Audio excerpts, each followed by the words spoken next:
వచ్చినప్పుడు ఇక్కడ వాతావరణం చూస్తే మంచి వాతావరణం, ఇండస్ట్రీస్కి అనుకూలమైన వాతావరణం. ఇక్కడ ఇండస్ట్రీ వస్తే ఈ గ్రామ చరిత్ర మారిపోతుంది, రూపురేఖలే మారతాయి. అది చేసే బాధ్యత ఈ ప్రభుత్వాన్ని చెప్పి మరొకసారి అందరికీ విజ్ఞప్తి చేస్తున్నా. ఈరోజు మేడే అంటే గుర్తొచ్చేది కర్షక కార్మికులందరూ గుర్తొస్తారు. కష్టజీవులను గుర్తు చేసుకునే సమయం. అందుకనే ఈరోజు ప్రపంచం మొత్తం మే 1న మనం అందరం మేడే ఉత్సవాలు జరుపుకుంటాం. దీనికి కారణం కార్మికులకు సంఘీభావాన్ని తెలియజేసి కార్మికులను దోపిడీ చేయనీయకుండా అనునిత్యం వారి తరపున పోరాడి వారికి న్యాయం చేయడం కోసం పునరంకితం అవుతాం. ఇలాంటి కార్యక్రమాన్ని మీరు చూస్తే 1890లో ఆ రోజు మేడే కోసం ప్రపంచంలో ఒక ఉద్యమం జరగడం, అక్కడి నుంచి ఈ కార్యక్రమానికి రూపురేఖలు వచ్చాయి. మన దేశంలో 1323 నుంచి ఈ కార్యక్రమం మనం నిర్వహించుకుంటున్నాం. ఈరోజు మీరు ఒక్కసారి చూస్తే కార్మికులంటే మనకందరికీ గుర్తొచ్చేది ఫ్యాక్టరీలో పనిచేసే కార్మికులే. కానీ అసంఘటిత కార్మికులు ఎక్కువగా ఉన్నారు. మన రాష్ట్రాల్లో పొలాల్లో పనిచేయడం, చిన్న చిన్న పనులు అసంఘటిత కార్మికులుగా నరేగా పనులు చేయడం, ఇలాంటి వాళ్ళు చూస్తే 88% అసంఘటిత కార్మికులే ఉన్నారు. అందులో అత్యధికంగా 67% వ్యవసాయం పైన ఆధారపడుతున్నారు. ఈరోజు వ్యవసాయ కూలీలు లేకపోతే మనం ఈ వ్యవసాయం చేసే పరిస్థితి ఉండదు.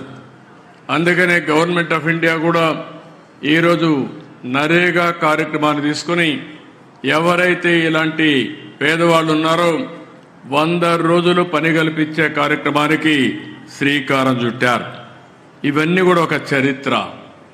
ఇప్పుడే నేను వెళ్ళొచ్చాను. ఒక భవన నిర్మాణ కార్మికులు మంచి కళ్యాణ మండపం కడతా ఉంటే, కమ్యూనిటీ హాల్ కడతా ఉంటే పోయి చూసి వచ్చాను. వాళ్ళ కష్టాలు అధ్యయనం చేశాను. మంచి మధ్యాహ్నం కూడా ఎండలు విపరీతంగా ఉన్నాయి. ఇక్కడ కూర్చుంటేనే చెమట్లు పడుతున్నాయి. అలాంటప్పుడు అక్కడికి పోయినప్పుడు ఎండలో నిలబడుకొని అందులో కూడా ఏవైతే ఇనుప రాడ్లు పట్టుకొని చేయబట్టుకుంటే కాలిపోతాయి, అలాంటప్పుడు కూడా వాళ్ళు పనిచేస్తున్నారంటే అలాంటి కార్మికులను ఆదుకునే బాధ్యత మనందరిది. ఈ ప్రభుత్వం తప్పకుండా చేస్తామని హామీ ఇస్తున్నా. ఇంకొక పక్కన మనం చూస్తే ఈ కార్మికుల్లో 56% మహిళలే ఉన్నారు. మగవాళ్ళు 46% ఉంటే మహిళలే 56% ఉండే పరిస్థితి ఉంది. వీళ్ళ హక్కుల్ని, అదే మరి వీళ్ళ భవిష్యత్తుని కాపాడడానికి అన్ని విధాల ప్రయత్నం చేస్తాం. తెలుగుదేశం పార్టీ పెట్టింది 82 మార్చిలో పెడితే ఈ రోజుకి కూడా మీరు ఆలోచిస్తే ఆనాడు ఎన్టీ రామారావు గారు పెట్టినటువంటి జెండాలో చక్రాన్ని కూడా పెట్టాడు. నాగలి, చక్రం, అదే మరి గుడిసె పేదవాడి కోసం గుడిసె పెట్టారు. నాగలి రైతు కోసం పెట్టారు. కార్మికుల కోసం చక్రం పెట్టిన ఏకైక పార్టీ భారతదేశంలో తెలుగుదేశం పార్టీ అని చెప్పి కూడా నేను మీకు తెలియజేస్తున్నా. ఈ ముగ్గురి కోసమే ఈ పార్టీ పనిచేస్తా ఉంది. అదే స్ఫూర్తిదాయకంగా తీసుకొని ముందుకు పోతా ఉంది. ఈరోజు తెలుగుదేశం ప్రభుత్వం ఇంత మునుపు కూడా అనేక కార్యక్రమాలు చేశాం. ఈరోజు ఇక్కడ ఢిల్లీలో కూడా ఎన్డీఏ ప్రభుత్వం ఉంది.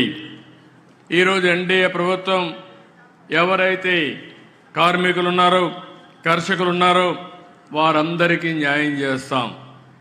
5 సంవత్సరాలు మీరు ఒక్కసారి ఆలోచిస్తే భవన నిర్మాణ కార్మికులు ఇసుక దొరకకుండా ఇష్టానుసారంగా వీళ్ళు పెత్తనం చేసి బ్లాక్ మార్కెట్లో అమ్ముకొని వేరే రాష్ట్రాలకు పంపించి వాళ్ళందరూ ఉపాధి కోల్పోయే పరిస్థితికి వచ్చారు. ఈరోజు నేను ఒకటే హామీ ఇచ్చాను. ఇప్పుడు కూడా చెప్తున్నాను, ఎక్కడైనా సరే ఇసుక ఫ్రీగా ఇచ్చాం. మీరు ఎక్కడైనా సరే మీ ఊర్లో ఇసుకుంటే మీరు స్వేచ్ఛగా తీసుకుపోయే స్వేచ్ఛ ప్రతి ఒక్కరికి మీకు ఇచ్చామని మరొక్కసారి విజ్ఞప్తి చేస్తున్నాను. ఎవరైనా సరే అడ్డం వచ్చినా, మీ ఊర్లో అవకతవకలు చేసినా మీరు పోరాడండి, ఎదురు తిరగండి, గట్టిగా ఉండండి. నేను అండగా ఉంటానని మరొక్కసారి మీ అందరికీ హామీ ఇస్తున్నా.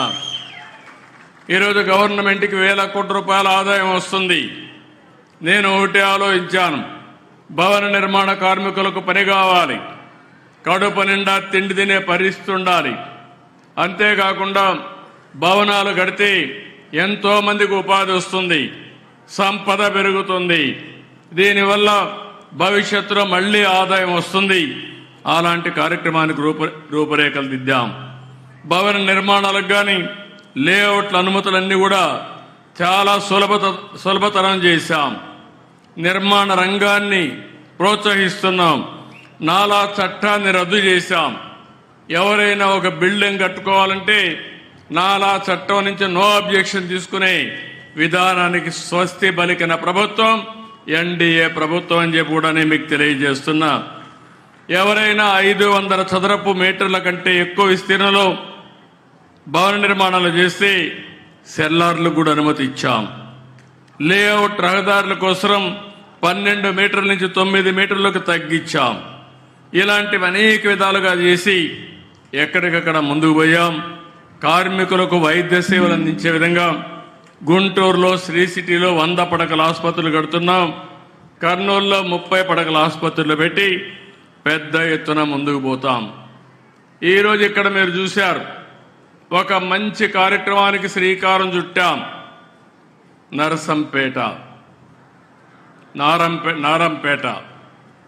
Narampeta MSME park. దీన్ని ఏ విధంగా రూపొందించాలన్నప్పుడు నేను ఒకటే ఆదేశాలు ఇచ్చాను. ఎవరైనా సరే నేరుగా వచ్చి ఇండస్ట్రీ పెట్టాలంటే ప్లగ్ అండ్ ప్లే ఫ్లాటెడ్ ఫ్యాక్టరీస్కి శ్రీకారం చుట్టాం. ఈరోజు ఒక ఇండస్ట్రీ కట్టాలంటే ముందు షెడ్ కట్టాలి. షెడ్ కట్టిన తర్వాత మెషినరీ కార్డు ఇవ్వాలి.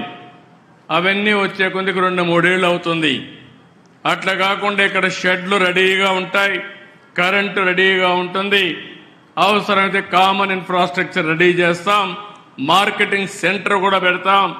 అన్ని వస్తువులు పెట్టి మీరు నేరుగా వచ్చి మీరు ఏ ఫ్యాక్టరీ అనుకుంటే అది స్టార్ట్ చేసే విధానానికి శ్రీకారం చుడుతున్నామని చెప్పి కూడా నేను మీకు తెలియజేస్తున్నా.